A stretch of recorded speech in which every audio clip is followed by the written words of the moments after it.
ہم نے پاکستانی قوم کو امن کی ایک نئی امید دی۔ الحمدللہ ہر میدان میں کامیابی کے ثمرات واضح نظر آ رہے ہیں۔ ملک کو درپیش چیلنجز ابھی ختم نہیں ہوئے۔ بیرونی خطرات سے بہتر انداز میں نمٹنے کے لیے اندرونی کمزوریوں خصوصاً کرمنالٹی، کرپشن اور ایکسٹریمزم کا جڑ سے خاتمہ کرنا ہوگا۔ اس کے لیے نیشنل ایکشن پلان پر اس کی روح کے مطابق عمل درآمد لازم ہے۔ خطرات اندرونی ہوں یا بیرونی، پاک فوج ان کے مکمل سدباب تک مصروف عمل رہے گی۔ اللہ تعالیٰ ہم سب کا حامی و ناصر ہو، آمین۔ پاک فوج زندہ باد، پاکستان زندہ باد۔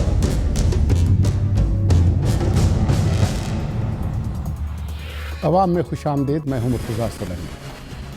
اگست 2014 سے جاری طوطا فال تجزیہ کاروں نے اپنی خواہش کو مسلسل خبر بنائے رکھا کہ کسی بھی وقت آج سبکدوش ہونے والے بڑی فوج کے سربراہ جنرل راحیل شریف جانے کی باتیں جانے دیں گے اور کسی بھی وقت میرے عزیز ہم وطنوں کر دیں گے۔ لیکن خوش قسمتی سے ان جوتشوں کا میرے خیال میں پروفیشنلز کے ساتھ واسطہ پڑا ہے جو ملکی صورتحال، خطے کے حالات اور بین الاقوامی تقاضوں کو ان لوگوں سے زیادہ بہتر سمجھتے ہیں۔ اب اس سے آگے کیسے بڑھیں گے؟ ملک کی اہم سیاسی جماعتوں کے رہنما میرے ساتھ عوام میں شریک ہیں، ماسوائے حکمران جماعت مسلم لیگ نون کے۔ میرے خیال میں وہ اپنی گوناگون مصروفیات میں بہت زیادہ محو ہیں، آج ان کو وقت نہیں ملا۔ اگلی دفعہ اگر وہ تشریف نہیں لائیں گے تو میرے خیال میں ہم کوئی خالی کرسی رکھ لیں گے۔ مہمانوں کا تعارف کرائے دیتے ہیں۔ شبلی فراز صاحب سینیٹر، پاکستان تحریک انصاف کے رہنما، ایم کیو ایم پاکستان کا ہوں، علی رضا عابدی رکن قومی اسمبلی، اور پاکستان پیپلز پارٹی کی رہنما رکن قومی اسمبلی شازیہ مری۔ آپ کو پیشگی آپ کی پارٹی کی یوم تاسیس مبارک ہو۔ بہت شکریہ جی، میں سمجھتی ہوں آپ کو بھی یہ مبارکباد دینی چاہیے کیونکہ اس ملک میں جمہوریت کا آغاز، جمہوریت کا بیج جس روز بویا گیا تھا وہ یہی دن تھا، تو یہ تو ہم سب کے لیے جو ہے وہ باعث سیلیبریشن ہو سکتا ہے دن۔ شازیہ مری صاحب، جو بہت سارے جو معاملات ہیں جن پر ہم گفتگو کریں گے، لیکن جو اچھی بات ہے وہ یہ ہے کہ سارا جو وزن ہے اس وقت وہ سیاستدانوں پر اور منتخب پارلیمان پر ہے کہ جی ہم جو جمہوریت کی جو بنیاد ہے اس کو مستحکم کریں۔ اب اگر کسی قسم کا کوئی خدشہ بھی اگر تھا بھی صحیح کہ جی کوئی ماورائے جمہوریت کوئی بات ہوگی تو اس کے خطرات ہیں نہیں، تو جمہوریت کی گاڑی کیسی چل رہی ہے؟ پارلیمان کی کارکردگی کیسی ہے؟ شکریہ سولنگی صاحب۔ یقیناً ہمارے لیے بحیثیت جماعت کے بھی جو جذبات ہیں وہ خاصے پرجوش ہیں ان دنوں میں، جس طرح کہ آپ نے ذکر کیا۔ لاہور میں جو تمام پروگرام کا اہتمام ہو رہا ہے اور پارٹی کے بیسک ڈاکیومنٹ اور فلسفے پہ وہاں پر بات چیت جاری ہے، اور آج جمہوریت کی آپ نے بات کی، پارلیمنٹ کی آپ نے بات کی، یہ گاڑی کس طرح چل رہی ہے؟ دیکھیں، اس میں تو کوئی دو رائے نہیں ہے کہ خدشات لاحق رہے اور اس کی وجہ تھی، کوئی ایسے نہیں ہوا۔ پاکستان میں جو کچھ ہوا اور جس طریقے سے ہوا، افسوسناک وہ پورا دور گزرا، لیکن اس کے تجربات جو تھے میں سمجھتی ہوں کہ وہ کافی تھے سیاسی جماعتوں کے لیے، یا ان کی دانش میں جو چیز نہیں آ رہی تھی اس اعتبار سے وہ تمام تجربات جو تھے وہ بہت فائدہ مند رہے۔ تو کوئی میں نہیں سمجھتی کسی بھی چیز سے نہ سیکھا جائے تو وہ صرف ایک برا تجربہ ہوتا ہے، اسے سیکھا جا سکتا ہے۔ اور یہی وجہ ہے کہ چارٹر آف ڈیموکریسی جو ہے، میثاق جمہوریت آیا پاکستان میں، شہید محترمہ نے یہ تہیہ کیا کہ اس ملک کی جمہوریت کو مضبوط کرنے کے لیے تمام سیاسی افکار، سوچ، نظریہ رکھنے والوں کو ایک ساتھ بیٹھنا پڑے گا، قطع نظر اس کے کہ ان کا مینیفیسٹو کیا ہے، ان کی ماضی میں کیا کارروائیاں رہی ہیں کسی کے یا ہمارے خلاف، وہ تمام چیزیں چھوڑ دیں۔ تو یہ ایک اچھا آغاز 2007 میں کرنے کی کوشش کی گئی. جی جی. تو بس اس کے بعد جو جھٹکے آئے وہ بھی آپ نے دیکھے, اور اس کے باوجود جس طریقے سے جمہوریت کی گاڑی کو پٹڑی پہ ڈالا گیا اور اس کو دھکا دے کے چلایا گیا, اور اللہ اللہ کر کے ایک سیاسی دور ختم ہونے کے بعد دوسرے سیاسی دور کے آغاز پہ امیدیں بہت ہماری زیادہ رہیں اور اب بھی ہیں. لیکن میرا خیال ہے کہ اس دور میں جو چیز ہمیں نظر آ رہی ہے اداروں کے استحکام کے حوالے سے, ایک جمہوری جماعت کی کارکن کی حیثیت میں پارلیمنٹ میں میرا بہت اعتماد ہے. اب جب میں ایک جمہوری کارکن, سیاسی کارکن ایک جمہوری جماعت تھی, وہ میں آگے آپ کو بتا رہی ہوں. دیکھیں جس ادارے میں میرا یقین ہے, اعتماد ہے, اب تنخواہیں جو بڑھی ہیں اس پہ بھی اگر آپ پروگرام کر لیں, تبصرہ کر لیں, تو میرا خیال ہے موازنہ کر لیا جائے گا دیگر تنخواہوں سے. آپ کی تنخواہ کے مقابلے میں شاید اب بھی کم ہے, لیکن دیکھیں بات ساری ہے کہ بنیاد کیا ہے جمہوریت کی.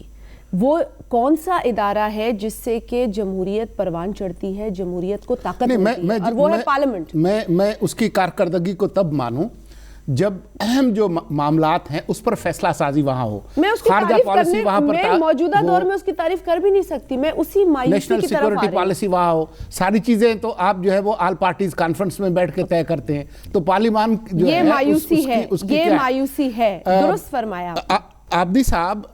کل تیسرا دن تھا جو اصلی تے وڈی 2/3 اکثریت والی جو مسلم لیگ نون ہے, وہ 3 دن سے مسلسل اپنا ایک نام نہاد جو بل ہے انکوائری کمیشن کا, اس کو منظور کرانے کی کوشش کر رہی ہے. اور وہ اس لیے منظور نہیں ہو رہا کہ وہ اپنی پارٹی کا کورم پورا نہیں کر رہے ہیں, اور اس میں شرارت جو ہے وہ شازیہ مری کی ہے. وہ اٹھ کے کہتی تھی کہ کورم پورا نہیں ہے. اب ممبران ان کے ہیں, بل ان کا ہے, مسودہ ان کا ہے, چاہے اس میں کوئی دم ہو نہ ہو, ان کو تو یقین ہونا چاہیے کہ اس کو پاس کرانا ہے. سر ابھی جو لاسٹ ایک اور امینڈمنٹ پاس ہونی تھی جس میں پوری پارلیمنٹ میں آنا تھا, اس میں بھی میرے خیال میں ان کے 80-90 ممبرز نہیں موجود تھے, بلکہ 24th امینڈمنٹ جو تھی, بیکاز اس میں اپوزیشن نے اس کو سپورٹ کیا تھا تو اس وجہ سے وہ پاس ہو گئی. ورنہ تو بہت ساری اس طرح کے ان کے بلز بھی ہیں اور امینڈمنٹس بھی ہیں جو کہ یہ لانے کی کوشش کرتے ہیں, اور بیکاز ان کے اپنے لوگوں میں اتنی سنسیئرٹی یا پھر اس کی پارلیمنٹ کی تقدس کا اتنا خیال نہیں ہے ان کو, تو وہ پریزنس ان کی نہیں ہوتی ہے. عابد صاحب کیسے ہوگا جب لیڈر آف دا ہاؤس وزیر اعظم پاکستان ٹوٹل 11% جو ہیں وہ تشریف لائیں, ان کی غیر حاضریاں جو ہیں وہ ریکارڈ کرنے کے لائق ہیں. تو یہ بھی پلس اس کے بعد بہت سارے ایشوز, جیسے اگر ہمارے پرائیویٹ ممبرز بلز ہوتے ہیں, اس کو اگر آپ دیکھیں تو پچھلے 3-3.5 سال میں کوئی بھی پرائیویٹ ممبر نہیں آتا, نہیں وہ اس کو لے لیتے ہیں خود لے کے, پھر وہ اپنے گورنمنٹ کی طرف سے, گورنمنٹ کی طرف سے, یعنی کہ جو کام ہم کریں کہ the government should do this, وہ کہتے ہیں جی ہم پڑھیں گے. اب how can you read کہ اس پہ لکھا ہے کہ the government should do this. Shibli Faraz صاحب, ہم نے پوچھا شیخ روحیل اصغر سے جو قومی اسمبلی کی جو دفاع کی کمیٹی ہے اس کے چیئرمین بھی ہے اور سینئر رہنما ہیں, کہ جی یہ آپ لوگ کی باقی کارکردگی کو تو چھوڑ دیں, لیکن آپ لوگ جو ہے وہ تو 2/3 اکثریت کے باوجود کورم پورا نہیں ہوتا, قانون سازی کیا کریں گے. تو ان کا کہنا تھا کہ دیکھیں جی یہ چیزیں آہستہ آہستہ ہوتی ہیں, اور آپ یہ سمجھیں کہ ہمارے جو ارکان ہیں وہ اس لیے نہیں آتے کہ عوام ان کو منتخب کرتے ہیں کہ وہ اپنے حلقے کے عوام کی خدمت کریں, تو وہ زیادہ وقت جو ہے وہ اپنا حلقے کے اندر دیتے ہیں. اب اس پر میں کیا کروں؟ دیکھیں یہ اس میں کوئی شک نہیں ہے کہ یہ بڑی بدقسمتی ہے کہ آدمی دیکھتا رہتا ہے کہ کئی بلز پاس اس وجہ سے نہیں ہوئے کیونکہ کورم نہیں ہوتا. لیکن میرا خیال ہے یہ تو ایک بہت ہی اہم بات ہے, لیکن جو اس سے بھی زیادہ اہم بات ہے وہ یہ ہے کہ آیا ہماری جو جب ڈکٹیٹرشپس رہی ہیں اس کے بعد بڑی مشکل سے جمہوریت آئی, اور اس کو سنبھالنے میں بھی بڑی لوگوں نے قربانیاں بھی دیں, لوگوں نے بڑے ایفرٹس بھی کیے, اور میں سمجھتا ہوں کہ کچھ اداروں نے بھی چانس لیا کہ یہ جمہوریت چلتی رہے. دیکھیں جی جمہوریت تب وہ ہوگی جب عوام اپنے حکمرانوں کے ساتھ ریلیٹ کر سکیں. جب پارلیمنٹ اس ملک میں دیکھیں, آپ نے دیکھا ہوگا کہ ہمیں جو بنیادی چیزیں ہیں وہ ہم نہیں حل کر سکیں, ہم ایڈریس نہیں کر سکیں, جس میں کہ سب سے پہلا جو اہم چیز ہے وہ ہے رول آف لا یا انصاف کی فراہمی. یعنی غریب لوگ سال ہا سال پھرتے رہتے ہیں, خوار ہوتے رہتے ہیں اور ان کو انصاف نہیں ملتا ہے, بنیادی سہولتیں نہیں ہیں. اور اسی وجہ سے یہ اس بدقسمتی سے اس پارلیمنٹ میں کچھ ایسی فورسز بھی ہیں جو کہ اس طریقہ کار کو, جو کہ اس کو ہم پیٹریمونیل کہتے ہیں, کہ اس میں آپ اس کی سرپرستی کریں اور لوگ اس کے پیچھے جائیں, اور لوگ بجائے قانون کا سہارا لینے کے وہ انفرادی لوگوں کا سہارا لیتے ہیں. اپنے جو پولیٹیکل لیڈرز انہوں نے بنائے ہوتے ہیں وہ ان کا سہارا لیتے ہیں. تو ڈیموکریٹک مائنڈ سیٹ کو وہ کرنے کی جب تک نہیں ہوگی, کوشش ہوگی یا ہوگا, تو میرا نہیں خیال ہے کہ ڈیموکریسی جسٹ بیکاز صرف الیکشن سے, صرف پارلیمنٹ سے ڈیموکریسی کبھی اسٹرینتھن نہیں ہوگی. ڈیموکریسی تب اسٹرینتھن ہوگی جب ہمارے ملک میں پارلیمنٹ ڈیلیور کرنے لگے, جب لوگ اور عوام اور جو حکمران ہیں ان کا جو ڈسکنیکٹ ہے وہ ختم ہو. اس کے علاوہ جو ہے تو کبھی جمہوریت نہیں. پیٹرونیج کی جو پالیٹکس ہے کہ جی آپ اس لیے منتخب ہوتے ہیں کہ اپنے حلقے میں جو آپ کے ووٹرز ہیں یا جو ووٹنگ بلاکس ہیں ان کے سارے پٹھے کام ہم نے کرانے ہیں, اور تمام شہریوں کو ایک نظر سے نہیں دیکھنا, اور قانون سازی کی بجائے ہم نے صرف ایس ایچ او لگوانا ہے, اس کا تبادلہ کروانا ہے, اس کا تبادلہ رکوانا ہے, فلاں پولیس آفیسر کرانا ہے. یہ ایک خیر یہ ہماری جمہوریت کا جو معیار ہے اس کے بارے میں ایک بہت سوال نشان ہے. لیکن کیونکہ آج ہم اور بہت سارے اہم مسئلوں پر بات کرنے کے لیے بیٹھے ہیں, آج ہماری ملاقات ہوئی نئے جو آرمی چیف ہیں جنرل قمر جاوید باجوہ, جن کی تقریب تھی, تو مختصر جو بات انہوں نے صحافیوں سے کی اس میں انہوں نے یقین دلایا کہ جی آپ امید کریں, توقع رکھیں کہ چند دنوں میں یہ جو سرحد پر جو تناؤ اور جو کشیدگی ہے اس کا ہم کچھ کریں گے. تو جو فوج کے سربراہ ہیں وہ جو کچھ کر رہے ہیں وہ کر رہے ہیں, لیکن جو بنیادی ذمہ داری ہے خارجہ امور کی وہ تو حکومت کی ہے, اور حکومت اگر جمہوریت ہو ملک میں تو پھر پارلیمان ایک اہم کردار ادا کرتا ہے. تو حکومت تو آج موجود نہیں ہے یہاں پہ, لیکن آپ بتائیں کہ یہ کیسے آگے بڑھیں. یہ جو ہمارے شہری بھی شہید ہو رہے ہیں, ہمارے فوجی بھی شہید ہو رہے ہیں, حکومت کو کیا کرنا چاہیے, کچھ کر بھی رہی ہے؟ سولنگی صاحب, ہم نے اس بات پر بہت بحث کی پارلیمان کے اندر, اور چونکہ اپوزیشن نے بہت آواز بلند کی, بہت شور کیا کہ جی جو اس وقت بارڈرز کے حالات ہیں, چاہے وہ ایل او سی ہو, آپ کا ورکنگ باؤنڈری ہو, اور اس کے علاوہ دیگر پڑوسی ممالک کے ساتھ جو ہمارے روابط ہیں, ان پر پارلیمان کے اندر پالیسی بیان آنا چاہیے اور کسی ذمہ دار کی طرف سے آئے. تو آپ تو جانتے ہیں کہ پاکستان کے اندر پارلیمنٹ میں جتنے اراکین حکومتی بینچز پہ بیٹھے ہیں اس میں شاید کوئی ایسا اہل شخص نہیں ہے جو کہ فارن منسٹر لگایا جا سکے, اور اس اہلیت کو بھی میں سمجھتی ہوں پرائم منسٹر صاحب جو ہیں وہ اپنی ذمہ داری سمجھتے ہیں, چونکہ جتنے دورے انہوں نے باہر ملک کے کیے ہیں اور جتنے بلین ڈالرز خرچ کیے ہیں اس کے نتیجے میں روابط تو ٹھیک نہیں ہوئے کسی ملک کے ساتھ. البتہ یہ ہوا ہے کہ جو ہمارے بہتر رابطے تھے وہ خراب ہو گئے ہیں. ایل او سی کی کشیدگی جو بڑی ہے, پیسنجر بس پہ جس طرح اٹیک ہوا, ایمبولنس مدد کے لیے آئی ہے زخمیوں کو اٹھانے کے لیے, شہیدوں کو اٹھانے کے لیے, اس پر وار ہوتا ہے. اور وار کہاں سے ہوتا ہے؟ بارڈر سے وار ہوتا ہے, مطلب اس پار ایک اور ملک کی فوج آپ پر وار کرتی ہے.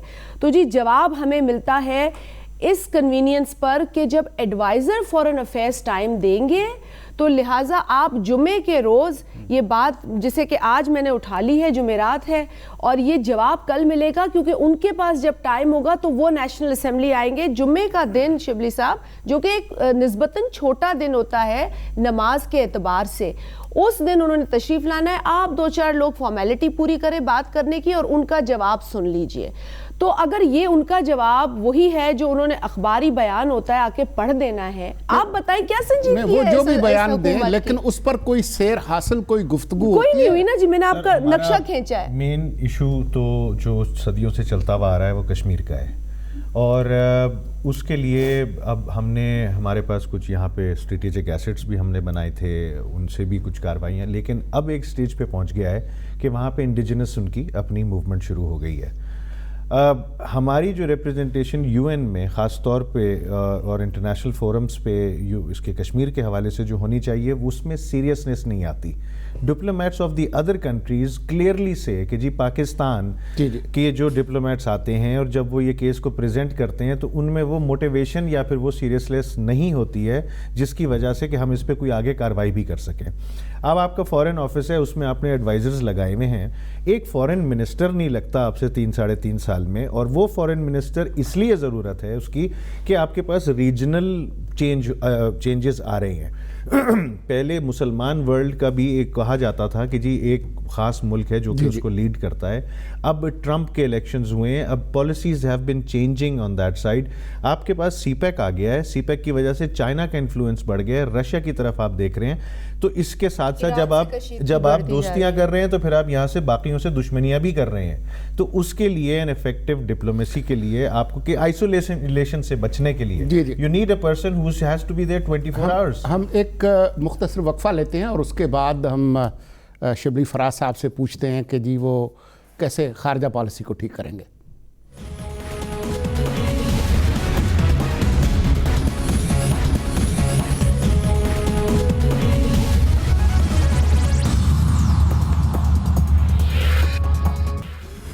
وقفے کے بعد ایک بار پھر خوش آمدید. ہم بات کر رہے ہیں ملک کی سیاست کی, جمہوریت کی کوالٹی کی. سینیٹر شبلی فراز صاحب یہ بتائیں کہ اب جو دہشت گردی کے حوالے سے جو قانون سازی ہونی تھی نیشنل ایکشن پلان میں, 20واں نقطہ تھا کرمنل جسٹس ریفارم کا, اس کا کچھ نہیں ہوا. پوپا جو ہے پروٹیکشن آف پاکستان ایکٹ وہ ایکسپائر ہو گیا, اور جو 21ویں ترمیم تھی اس میں سنسیٹ کلازٹ ہے وہ ختم ہونے والا ہے. تو وہ معاملہ بھی ختم نہیں ہوا. کالعدم تنظیموں کے خلاف جو کچھ ہونا تھا, نیشنل ایکشن پلان کا آج بھی ذکر ہوا. تو یہ پھر کیسے ہم آگے کیسے بڑھیں گے اس ضمن میں؟ دیکھیں, جہاں تک کرمنل جسٹس سسٹم, جو کہ میرا خیال ہے کہ ان سارے نکات اہم ہیں, لیکن یہ سب سے اہم ترین نقطہ ہے, کیونکہ یہ ایک ایسا ہمارا ایک المیہ رائے کہ ہمارے جتنے بھی پکڑے جاتے ہیں لوگ, جب وہ کورٹ میں آ جاتے ہیں تو وہ کوئی قانون ایسا نہیں ہوتا جس سے کہ وہ اس میں وہ پھنس سکیں, اور وہ عدم اس کی وجہ سے جس میں کہ اوبیسلی قانونی شہادت بھی شامل ہے, اور کوئی ایسے نکات ہیں جس میں کہ یہ ہو. اب ہمارے سینٹ میں یہ ہوا تھا کہ as a whole committee of the whole بنی تھی, جس میں کہ ہم نے بنیادی طور پہ سارے ممبران نے ہم نے سجیشن دی تھیں کرمنل جسٹس سسٹم کو, جس میں کہ آخری اس میں جمالی صاحب چیف جسٹس صاحب بھی آئے تھے, اور وہ ایک بہت ہی زبردست ایک ڈاکیومنٹ ہے جو کہ ہم نے وہ کیا ہے. لیکن اس میں جو ہے تو ہمیں ڈیفینیٹلی ہمیں کام کرنا ہوگا, اور اگر اس چیز کو ہم نے کنٹین کرنا ہے جو ہمارا یہ جو ایشو ہے, تو اور اسپیشلی وہ قوانین جو کہ ایکسپائر ہو رہے ہیں, تو اب دیکھیں یہ حکومت کی تو یہ بنتی ہے ذمہ داری کہ وہ ان چیزوں کو اینٹیسپیٹ کرے. ان کو نہیں پتا کہ یہ سن سیٹ کلوز ہے اور یہ ایکسپائر ہو رہی ہے, ان کو نہیں پتا کہ ایک لا پوپا کا وہ ایکسپائر ہو گیا ہے. تو اس پہ جو گورنمنٹ ہے وہ میرا نہیں خیال ہے کہ وہ سیریس ہے. ان کے ایشوز اور ہیں, پتہ نہیں ان کی کیا پرائرٹیز ہیں, بیکاز فارن پالیسی کا آپ نے میرا خیال ہے بریک سے پہلے ذکر کیا تھا کہ وہ اس میں کچھ, تو ہماری فارن پالیسی وہ بھی میرا خیال ہے ان کا تو پیپلز پارٹی کا تو 4 جو ڈیمانڈز ہیں اس میں سے ایک ڈیمانڈ یہ بھی ہے کہ وزیر خارجہ لگایا جائے. اور جو فارن پالیسی ہوتی ہے وہ تو بنیادی طور پہ ہوتی یہی ہے کہ آپ کی نیشنل انٹرسٹ کو کس طرح سے اچیو کیا جائے, ڈیفینڈ کیا جائے, پروٹیکٹ کیا جائے. اس سلسلے میں میرا نہیں خیال ہے کہ اگین اس کی لاسٹ چیز یہ کہ جو میرا خیال ہے کہ آپ نے یہ بھی ذکر کیا تھا کہ فارن پالیسی بنتی نہیں ہے, اس کو بننی چاہیے نیشنل اسمبلی میں, وہاں پر کوئی بحث ہونی چاہیے. لیکن اس میں یہ بھی کرنا ہوگا کہ جو اسٹینڈنگ کمیٹیز ہیں, چاہے وہ نیشنل اسمبلی کی ہوں چاہے وہ سینٹ کی ہوں, ان کی جو فارن ریلیشنز کمیٹی ہے ان کو زیادہ امپاور کرنا چاہیے کہ وہ وہاں پہ ایک وہ پلیٹ فارم ہو اور بعد میں آ کے پورے ہاؤس میں وہ ڈیبیٹ ہو اور پالیسیز بنے. لیکن ہماری جو بدقسمتی یہی ہے جی کہ ہمارا وہ ایک ڈے ٹو ڈے کا سلسلہ ہے وہ چلتا رہتا ہے اور کوئی ایسی کانکریٹ چیزیں ہوتی نہیں ہیں. چلے آپ کو مبارک ہو, کم از کم آپ کمیٹیوں میں واپس آ رہے ہیں. وہ سندھی میں ایک کہاوت ہے جس کا مطلب ہے کہ جی شوربہ حلال ہے اور بوٹیاں مردار ہیں. تو آپ کمیٹیوں میں واپس آ رہے ہیں اور آپ نے فیصلہ کر لیا ہے. میرے خیال میں آپ ٹاسک کرتے ہیں کسی دن کے آج اسمبلی میں جائیں یا آج اسمبلی سے باہر ہوں. تو لگتا ہے کہ ہمارے اچھے دن آ گئے ہیں, آپ کمیٹیوں میں آ گئے ہیں, آج کل تو امید کرتے ہیں کہ آپ باقی پارلیمان میں بھی آ جائیں گے, تشریف لے آئیں گے. شبلی صاحب کی ذاتی رائے اس میں بالکل آپ سے کافی اتفاق کرتے ہیں یہ.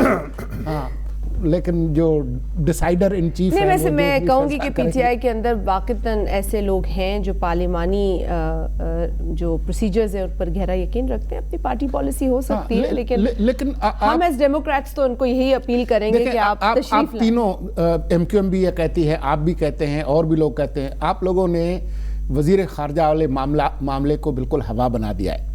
آئینی طور پر جو مشیر خارجہ ہے اس کا درجہ جو ہے وہ وزیر والا ہے, تو پھر آپ اس کو کیوں اتنا زیادہ اچھالتے ہیں؟ اور وہاں تو ایک کے بجائے دو لوگ بیٹھے ہوئے ہیں. ایک تو وجہ میرا خیال ہے کہ علی نے بیان کی ہے, ایک تو وجہ علی نے بیان کی ہے کہ جن پیچیدہ حالات سے اس وقت پاکستان اس خطے میں گزر رہا ہے, کوئی میں نہیں سمجھتی جواز بنتا ہے کہ آپ کے پاس کوئی ڈیڈیکیٹڈ شخص نہ ہو جو راؤنڈ دا کلاک اس پہ کام نہ کرے. ایک تو عزیز ہیں جی, دو ہے نا ہمارے پاس, تو ایک نہیں ہے, دو ہیں, اور دونوں جو ہیں وہ منسٹر فورن افیئرز نہیں ہیں. یہ آپ کو اس وقت منسٹر کون ہے فورن افیئرز کے؟ Prime minister of Pakistan. ان کی دلچسپی کتنی ہے وہ صرف ان کے جتنے فورن ٹرپس ہیں اس سے اندازہ لگایا جا سکتا ہے, فورن پالیسی سے اندازہ نہیں لگایا جا سکتا. ایڈوائزرز میں جو ہے تو فورن پالیسی حرام ایک ایڈوائزر ایک اسسٹنٹ ہے, نہیں دو ایڈوائزرز نہیں ہیں, ایک جو ہے وہ معاون خصوصی ہیں اور ایک مشیر ہیں.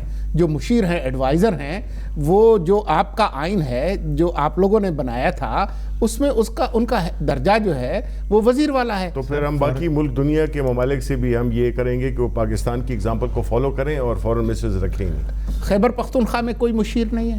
نہیں ہے, مشیر ہے.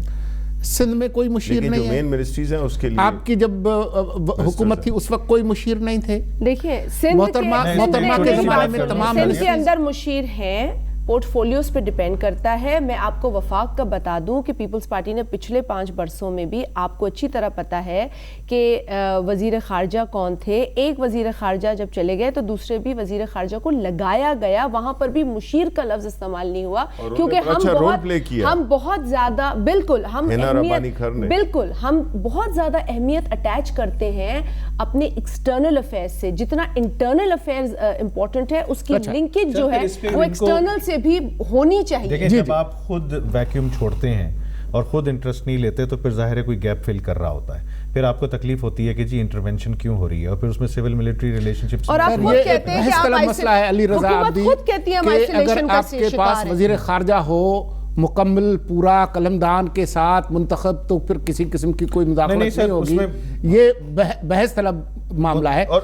لیکن اب آ جائیں کہ کراچی کے آپریشن کا کیا مستقبل ہوگا, کیونکہ آج بھی اس کی بات ہوتی ہے. آپ مجھے یہ بتائیں پنجاب میں آپریشن ہوگا کہ نہیں ہوگا سولنگی صاحب؟ یہ بھی آپ ہی سے کر لیتے ہیں نا ذرا, کہ کراچی میں 3 سال کا آپریشن ہوا سر کراچی میں, کیونکہ آج آپ مل کر آئے ہیں. اس میں کوئی دو رائے نہیں کہ حالات بہت بہتر ہوئے. اس سے پہلے ذرا کچھ ایشوز تھے ایڈمنسٹریٹو اور پولیسنگ کے, جس کی وجہ سے یہ سچویشن یہاں تک پہنچی تھی. پھر یہ پیراملٹری کے آنے سے آپریشن ہوا اور اس کو وہ کلین اپ کرتا گیا. کچھ کرمنلائزیشن ہوئی, کچھ آئسولیشن ہوئی, کوئی ڈی مورلائزیشن ہوئی, لیکن سسٹینیبل نہیں ہوا. اگر آپ دیکھیں تو ابھی بھی آج کی فگرز ہیں جس میں پچھلے 11 مہینے میں تقریباً 430 افراد کا قتل ہوا ہے کراچی میں, اور اسی طرح اسٹریٹ کرائمز جو ہیں وہ بہت بڑھ گئے ہیں پہلے کی نسبت.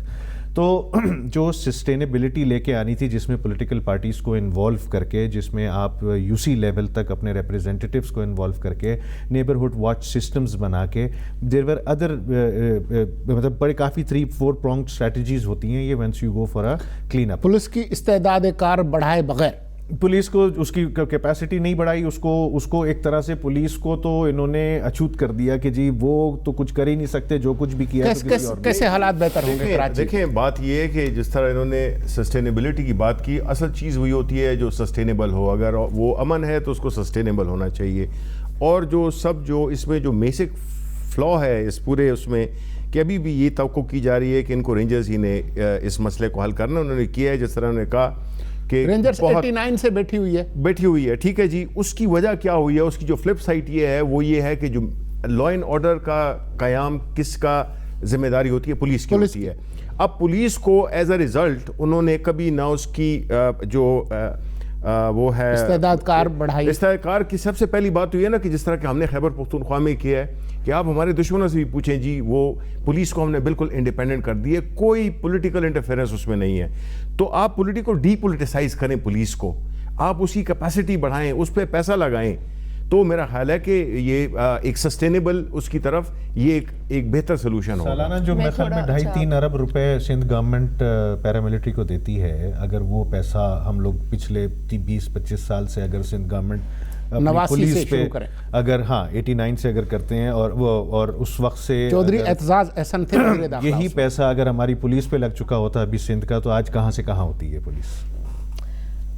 آپ میرا خیال ہے کہ بہت ماضی پہ بہت آپ کا ایمفیسس ہے. میرا خیال ہے کہ بہت درست بات ہے. آپ نے یہ اچھا نکتہ ہے کہ جی رینجرز کا وہاں پر وجود تو کافی عرصے سے ہے، لیکن اپنے دونوں ساتھیوں سے میں ایگری کروں گی کہ امن وہی ہے جو سسٹینیبل ہو، اور اس کی کوششیں ضرور کرنی چاہیے. تنقید بھی جو ہوتی ہے وہ اصلاح کا سبب بنتی ہے، اور اس وقت جو کراچی کے حالات ہیں، میں سمجھتی ہوں کہ ہمیں اس کا اعتراف تو کرنا پڑے گا کہ اس میں بہتری آئی ہے. اب اس بہتری کا جو مستقل رخ ہے وہ کیا ہونا چاہیے، یا اس میں کس قسم کے مزید اقدامات لینے چاہیے، وہ یقیناً پولیس کے جو اہلکار ہیں جو ٹاپ لیڈرشپ پوزیشنز پہ ہیں وہ خود یہ اعتراف کرتے ہیں کہ ہماری کیپیسٹی ایک ایشو رہا ہے، جس کی وجہ سے ہمیں ایک فیڈرل فورس پر ریلائی کرنا پڑتا ہے. اور میرا خیال ہے فیڈرل فورس نے بھی یہ اعتراف کیا ہے کہ جی ہم یہاں پرماننٹ نہیں رہیں گے، یہ پولیس ہی ہے جس نے یہ کام کرنا ہے. تو اب جب ایک سسٹینیبل ماحول ہے، جمہوری اعتبار سے اداروں کو مضبوطی مل رہی ہے، تو ان کی کیپیسٹی بھی انسٹیٹیوشن کے اعتبار سے جو ہے دیکھنے میں ضرور آئے گی. جہاں تک کرائم، اسٹریٹ کرائم کا سوال پیدا ہوتا ہے، ہرگز میں نہیں چاہوں گی کہ ایک شہر کو دوسرے سے کمپیئر کیا جائے، لیکن ڈولفن فورس اور یہ جو دیگر فورسز لاہور میں ہیں، میں تو آئے دن اب جو جس طرح کے واقعات لاہور میں دیکھ رہے ہیں، تو میں سمجھتی ہوں کہ کیپیسٹی بھی برائے نام نہیں بلڈ ہونی چاہیے. حالات ہمیشہ خراب تھے وہاں پہ، وہ ڈھکے چھپے رہتے تھے، میڈیا کور نہیں کرتا تھا. اب ذرا تھوڑا سا اس طرف گیا تو اب تھوڑا سا مطلب دن دہاڑے جس طریقے سے وہ واقعات سامنے آئے ہیں، میں سمجھتی ہوں کہ اب وہی میں نے کہا یہ چیزیں کمپیئر کرنے کی نہیں ہے. ہر شہر ہمارا اپنا شہر ہے، لیکن افسوس کیا ہوتا ہے کہ جہاں آپ اتنے بڑے پروجیکٹس دکھاتے ہیں وہاں آپ امن نہیں. لیکن کراچی میں اگر پولیس کی استعداد کار بہتر نہیں ہو رہی، اگر اس کی جو کیپیسٹی بلڈنگ ہے وہ بہتر نہیں ہو رہی، اب بہتر ہو رہی ہے. میں بات سنیں، وہ میں شہباز شریف سے پرویز خٹک سے تو نہیں پوچھوں گا. نہیں شریف صاحب، میں اب آپ کو تھوڑا سا بتاؤں کہ دیکھیں یہی پولیس ہے جو فور فرنٹ پہ اب لڑ رہی ہے. ابھی بھی ایک ڈی ایس پی شہید ہوئے ہیں، پرسوں کا واقعہ ہے، وہ شہید ہوئے ہیں، ان کے ساتھ ایک کانسٹیبل، ایک ہی دن میں 2 ٹارگٹ. بالکل. تو میرا کہنے کا مطلب ہے کہ فور فرنٹ پہ جن چیلنجز کا سامنا کراچی میں پولیس فورس کو ہے، میں دعوے سے کہتی ہوں وہ کہیں بھی نہیں ہے، کیونکہ آپ خود جانتے ہیں کہ کراچی ایک معاشی ہب ہے پاکستان کا. سب سے بڑا ٹارگٹ کراچی ہے. آپ ایکسٹریمزم کو لے لیں، آپ دیگر ایلیمنٹس کو لے لیں، کرائم کو لے لیں، کراچی اب ٹارگٹ ہے ٹو ویکن دا کنٹری. تو اسی لیے ہم کیا کہتے ہیں، فوکس آن کراچی، ڈیولپمنٹ پہ بھی فوکس کرو، لا اینڈ آرڈر پہ بھی. چند منٹ شبلی صاحب کے صوبے کو 1% ڈویزبل پول کا ملتا ہے فار وار آن ٹیرر.